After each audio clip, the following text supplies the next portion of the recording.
What's up, everybody? We have 10-ish minutes here, and across the table from Mark and I, virtually on the big screen TV, is Mr. DJ Struntz from North American Rescue. He's coming back. He's a repeat guest. You joined us once for Boats and Bows, which was the podcast that we did with you was a really good one. The whole pod venture in and of itself was a big deflating disaster. Nobody got hurt. Nobody got hurt. Thank goodness. But today we're going to talk about some stuff that you should have on hand with you, whether you're out east, out west, doesn't really matter. Things can happen. Could be 100 yards from your truck, and you could be, 10 miles in the backcountry. Who knows what? This is all good stuff. DJ, this is what you guys deal with. I'm sure you don't love dealing with it, but also it's something that is just part of life. So, well, thanks for having me on here, guys. I really appreciate the opportunity, and hopefully it helps somebody out.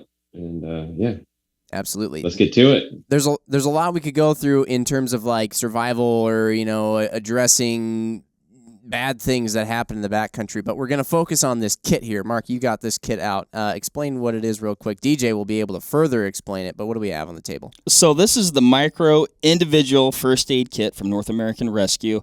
And, we've talked about this before, and even me personally, I've been remiss in carrying a lot of this gear with me on a lot of my hunts and really rolling the dice. Like, well, I hope nothing bad happens, right? And I'm tired of it. I'm done with it. So, we got this kit from DJ, and it really is like it's really comprehensive, but it's also compact and to me appears to be like just the essentials that a person's going to want to keep with them. Like you said, Jim, whether you're 10 miles in the backcountry or you're, on the back 40, something can happen anywhere. I think a lot of people are, they think this is only for like when you're going real far away and super remote. And man, we talk about tree stand accidents, tree stand falls, things like that. Broadhead cuts, which can be ouchie boo boo style, or it can be it could be more serious. Broadheads, your knife slips. Heaven forbid you have a negligent discharge on a firearm, which that has happened. We have talked to people where that's happened, and that happened close to home. So we don't want to make people, I guess, fearful, but we want to be prepared. Yeah. So. Yeah, DJ, what is this kit? Where did you guys get the idea to come up with this kit? Like why is it built the way it's built? And yeah, give us kind of the lowdown on this thing. So the quick and dirty, that kit kind of came into being right when I kind of started at North American. I'm not a disclaimer. I'm not some voodoo special forces medic. I'm an outdoorsman who spent a lot of time as a photographer with action sports. And I came to North American with this idea that we need better kits in the activities that we all enjoy, whether it be hunting, fishing, spearfishing, surfing, the gamut of adventure sports, because there just wasn't anything available. And you can go to a store and buy a kit off the shelf at your average retailer, and they're full of a lot of crap that you just don't really need. There's just a lot of fluff. So that kit was kind of born out of that idea, and we sat down with some folks and some very qualified medical providers from special operations, James Davenport, who you guys had on this podcast previously, and a few other folks, and built some kits kind of to address a lot of the injuries that you might encounter. So that kit's designed to be lightweight, slide into your pack. You can strip it down even further if you want to, depending on how minimalist you feel comfortable going with and what your training level and your skills are on your ability to improvise. I always tell people, planning to improvise is planning to fail. So if you can kind of get ahead of the curve and have a plan to start with, you don't need to improvise. And that's where these kits can come in very useful. So that's kind of the background and where they come from. They come from a lot of proven medicine downrange, with our war fighters and from first responders here at home. All the equipment or pieces in those kits are utilized by a large variety of folks, and they're just designed to get you home safe, which is our number one goal. Right. So you got a tourniquet in here, I'm noticing right off the bat. Is that pretty much in every one of your kits? It is. The tourniquet it's just a no-brainer for extremity hemorrhage. It's just, you can turn off those arteries. Nobody should die from an extremity hemorrhage. It's so easy to turn it off, especially with a commercial tourniquet, like the cat that's in our kit there. Improvising, I was like, oh, I have a belt. Well, a belt is a terrible idea. They don't work very well. You'd be better off with your t-shirt and a stick. But trying to improvise a tourniquet at a moment's notice, unless you practice it a lot, is really difficult. So a commercial tourniquet, super effective, easy to use. That guy there has been proven in combat for almost 20 years. And it is the standard that all other tourniquets are matched up against. There's other effective devices out there, but that's the easiest one to use, in my opinion. I mean, it is the one we sell, but it is simple to use. My kids can apply them. I would say, they come inside of a lot of our kits, and for outdoorsmen and law enforcement and everyone else, I'm an advocate for keeping, it's a one-handed tourniquet, but when you put it into a two-handed pouch, it takes away from the fact that it's a one-handed tourniquet. So getting it out of the pouch, putting it into a tourniquet holder, which is a nylon sleeve that they can fit into. There's lots of varieties available. You can put them anywhere on you. You can put them on your backpack. You can put them on the bottom of your bino harness. I have one strapped to the grab handle in my truck. So if, I needed to grab one in a hurry, I could grab it there. There's just a bunch of different ways you can mount them and keep them. Just keep in mind, if it's on your person, you want to be able to get at it with either hand, because you don't get to pick what side the injury happens in an accident. So you want to be able to access it easily and know how to use it. So that's kind of a super fast, dirty tourniquet talk. We could go way into the weeds, but you mentioned before too, just keeping it out of the sun, which is something that I think a lot of people wouldn't think of right off the top of their head. Yeah, it's, people always are asking me, well, could I take it surfing? I'm like, well, you absolutely can. Your leash on your surfboard is made out of nylon. That tourniquet is composited in nylon, but salt water can degrade over time. The device, if you expose it to salt water, rinse it out, dry it with fresh water. And then if it's exposed, long exposure to UV is the number one enemy of nylon. So that's why we suggest carrying it in a tourniquet holder rather than just rubber banding it to your kit where it can be exposed. Because out west, if you're doing long, you're hunting speed goats and you're spending weeks on end out in desert sun, it's there's a chance for it to degrade. It's a medical device. It's not a canteen. Check your gear. That's something I want to harp on is always, if you re-zero your rifle every year, you check your accuracy, whether whatever type of implement you're using. Do the same stuff with your medical kit. Don't just buy it, throw it in the closet or in your bag and be like, oh, I'm good. No, medicine is a perishable skill set, and so are the devices. So take care of it. Make sure you're getting trained, stay proficient, and then you don't have to worry. It helps mitigate risk. It gives you a lot of confidence. So yeah, for trying sure. to keep this 10 minish. Yeah, minish. That's the new word we got. That's right. This seems like, or not seems, this is like, hey, you want to have this at the ready now.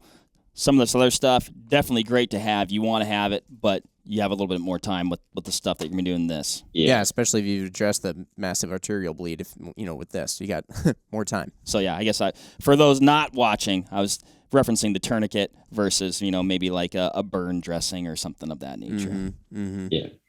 And you're going to use Band-Aids more, like, let's face it. No, there aren't a lot of just massive hemorrhaging happening in the backcountry. It can happen. You want to prevent it, but think about things, that you might want to add, like moleskin, or, what are your common injuries? What are the things that you've seen in your experience?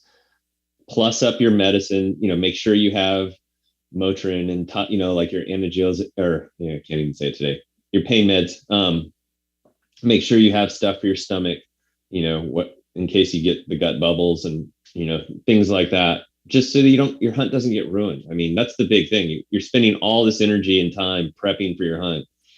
Enjoy it and make sure you're covered. Yeah, you're more likely to get it ruined by something little than some massive thing too. I mean, it's like you get a cut and you're like, well, I'm tough. I can brave that. I didn't need a tourniquet for that cut. It's like, well, now it's infected. and now I am miserable. Yeah, or like you said, some moleskin or something. I mean, that's, your feet are your mode of transportation back there. I mean, that's, if they're not working, then you kind of knocked your motor out. So, yep. What about some of the other stuff that's in here? The tourniquet, I mean, definitely huge one. Trauma dressings, a quick trauma dressings. Yep, those are trauma dressings. A great one. Just to it's a multi-purpose item. You can use it as an ace wrap if you need it.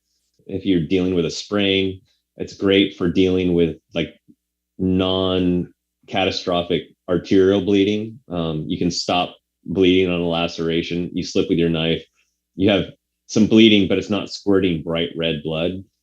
You can address something like that with that combat gauze that's included in the kit if you pack it down into the wound and then wrapping it with a trauma dressing. There's just different levels of bleeding, so there's different levels of appropriate response. Now, a tourniquet can stay on, the conservative numbers are, 2 to 4 hours. It can be longer. And the one thing is if you apply a tourniquet in the backcountry, don't take it off. Don't check on, don't try to reperfuse the limb. You're going to cause more damage. Once you put that tourniquet on there, it's on there until you get to definitive help. Hopefully it's within a time window where there's no, lingering issues from it. Right. There's a big common myth. Oh, if I use a tourniquet, it's going to cause an amputation. That hasn't been proven true in combat. Guys have been using them. Nobody's losing limbs because of the tourniquet application. It's saving their life because it's keeping their blood in their body. And in the backcountry, you don't have a ranger medic with a bunch of fresh blood to give you to keep you, going. You're on your own until help gets there. So keeping blood in your body is a big deal. Yeah. Yeah, that sounds very important. Oh God, now we're talking about blood, and I've lost my orientation. Jim's getting woozy. You've got a burn dressing in here, a quick clot bandage. What's that? Yep. What's that do? So that's basically, the old Indian treatment or Native American treatment of packing a wound with clay. Well, combat gauze has figured out how to impregnate gauze with kaolin, which is derived from clay, and it promotes clotting. So when you pack that into a wound, it acts to, you're putting direct pressure on an artery or a bleeding vessel inside down in that wound, which would make Jimmy pass out right on the spot. Yeah. But then that kaolin acts to help promote clotting faster, so you lose less blood. So it's a high speed way to keep blood in the body. Tell you what, and if you don't have blood's pretty important. Blood's important. Yeah, I mean, look at how we hunt big game animals. What do broadheads do? They make you bleed. It's like we're very effective as hunters at bringing humane expiration of target animals, but then we overlook the fact that we're just as fragile or more fragile than those target animals. So being able to treat injuries to ourselves is an important part of enjoying the backcountry. That is a very sobering point. It is very, very, and oftentimes the things that we are carrying with us to dispatch these animals, accidents happen, right? Yep. So, man, we got really not a huge list of things in here, and I don't know if we have time to go through them all today or not. Jim, what do you think? Oh, I know. I mean, we've gone through some of the main ones, I feel like, and DJ is such a wealth of information, being that we're trying to stick in a 10-ish format. Maybe we just have him back to talk about more of this stuff. Because we also have on our table, I mean, we've had this SAM splint thing.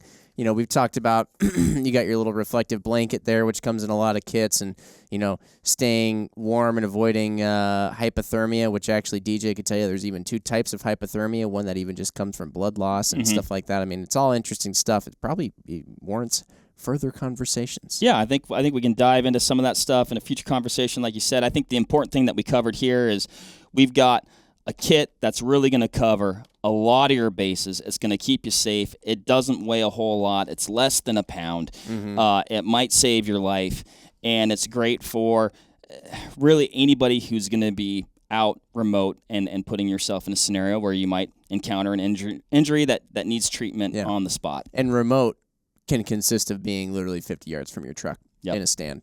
Yep. And yeah.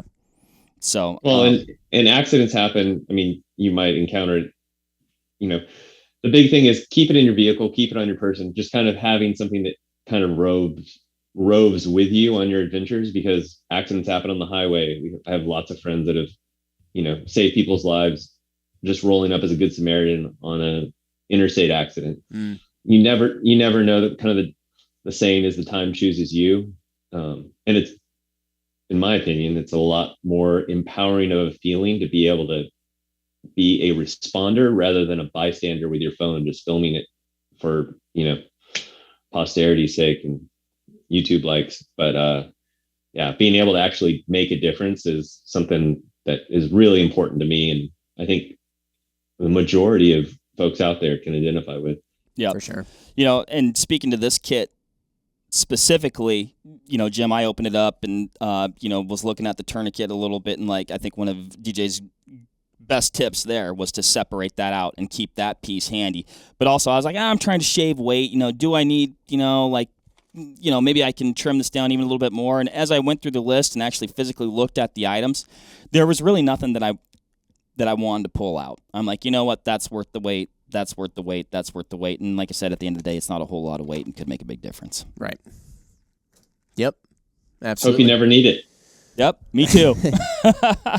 Absolutely. Well, cool. We'll wrap that one up, but if you have any other questions or thoughts on this sort of thing, first aid, survival, that sort of stuff, if there's gear you want us to go over with DJ, check out North American Rescue's website and their, be warned before you go check out them on social media. Yeah. But check out the website. If you see other stuff on there that you want us to talk to DJ about, definitely hit us up in the comments on YouTube or over on Instagram. What have you been keeping in your kit? Yeah. What haven't you been that you might now? Absolutely. Let us know. All right. Thanks again, DJ. Thanks, everybody. Catch you on the next one. Bye. Cheers.